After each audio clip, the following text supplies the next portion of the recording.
An updated design, larger battery, slightly improved performance, more range, new features, but lesser price. That's what the Tata Punch.ev is all about in its updated avatar.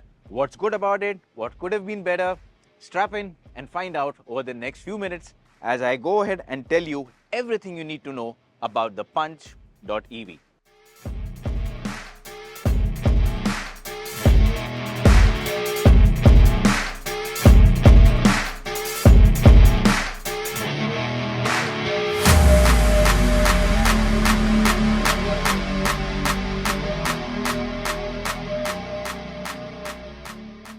In terms of design changes, well, most of the changes have been made at the front, and as you can see now, the bumper is new, and also the sleek angle that has been given to the lighting system. As a result of all of this, the Punch.ev now looks much more sharper, more modern.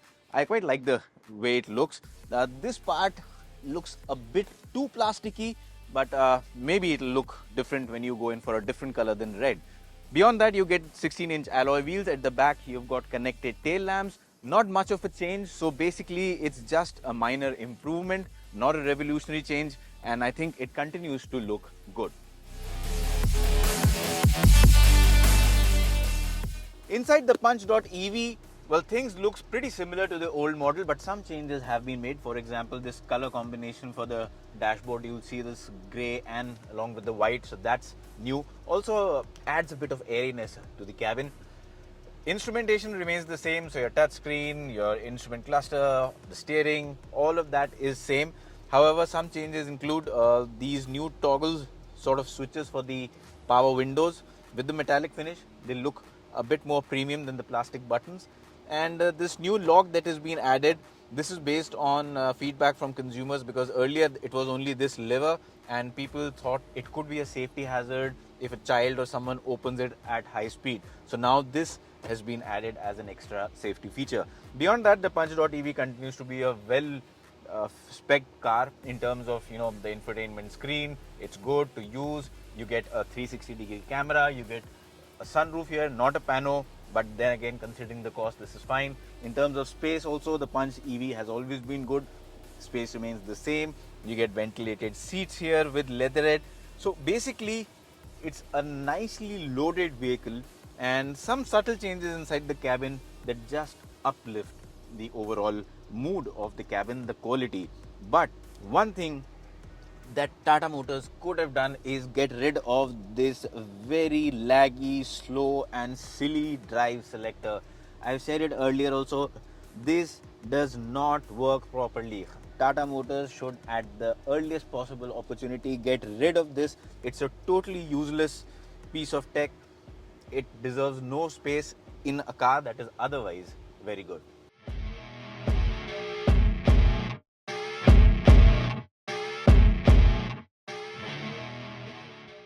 And now on to the most important part about the Punch.ev, and that's the powertrain.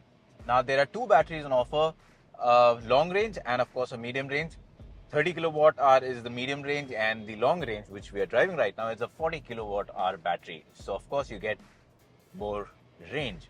Power remains the same, 129 PS for this version and about 154 Newton meters of torque. In terms of range, what the company is claiming, MIDC claimed range is about 468 kilometers, but Tata Motors has now started giving out a real world claim also. So they say in the real world, this car should be able to give you about 350 kilometers of driving range on a single charge, which I think is good. Now it's a first drive that we're doing, not to the extent where we can completely drain the battery, but based on the power consumption, I can testify that yes, the range works out to be around 360 kilometers real world. In urban traffic, of course, if you're out on the highways, the range would drop, and the faster you go, it drops even quicker.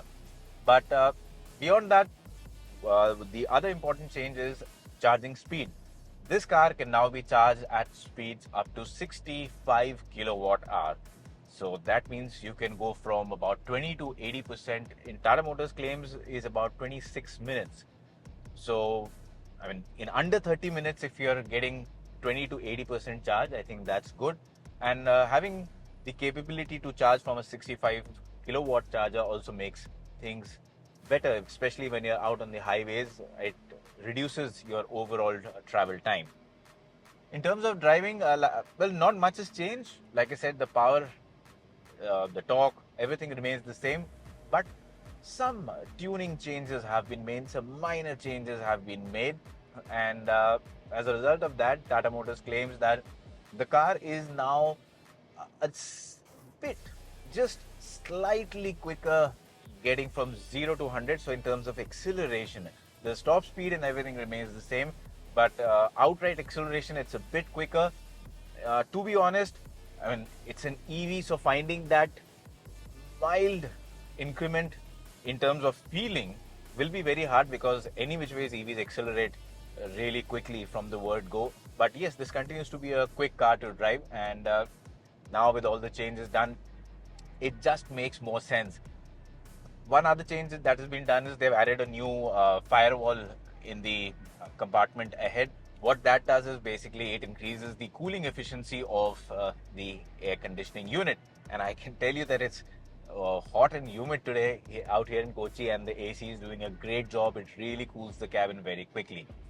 So in terms of driving, I think the Punch.ev continues to build on where the old model left. It continues to be good to drive, quick, fun. At the same time, now you get more range, and that's exactly what Tata Motors is trying with this model. We were told that they're targeting first-time buyers to actually not buy an ICE vehicle and go in for an EV. And for that to happen, you need good range, and that's exactly what has happened with this car. 350 kilometers of real-world range, I think, is good enough. You can take those occasional long trips, and at the same time, in-city driving should be quite easy for you.